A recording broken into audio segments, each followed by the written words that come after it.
Pemirsa, banjir besar yang melanda Bali tidak hanya menimbulkan kerugian fisik, tetapi juga memicu efek domino di sektor ekonomi, terutama bagi pelaku usaha kecil dan menengah UMKM.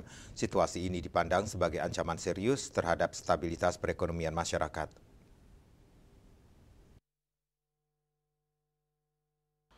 Dampak bencana terlihat jelas pada sisi supply side.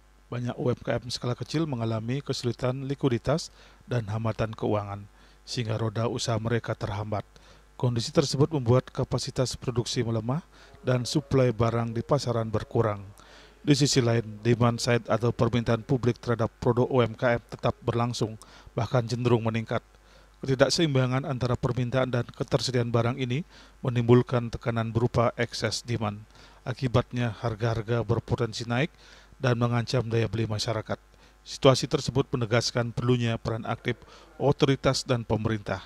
Dukungan kebijakan dan intervensi ekonomi dibutuhkan agar UMKM tetap mampu bertahan sehingga dunia usaha kecil tidak lumpuh akibat tekanan berlapis pasca bencana. Ada tekanan dan bencana ini, tentunya suplai side dari masyarakat, terutama UKM kecil ke bawah, ini akan terhambat karena mereka kesulitan likuiditas, kesulitan keuangan. Sehingga kemampuan untuk menjalankan roda usaha kecilnya ini akan terhambat, suplai side.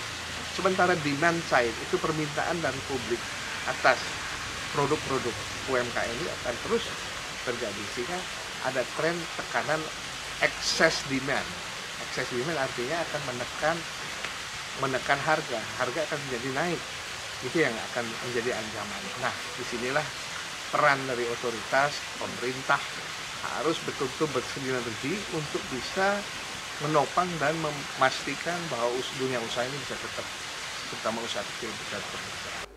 Banjir kali ini menjadi peringatan bahwa bencana alam tidak hanya berdampak pada infrastruktur dan kehidupan sosial, tetapi juga menguncang fondasi ekonomi daerah.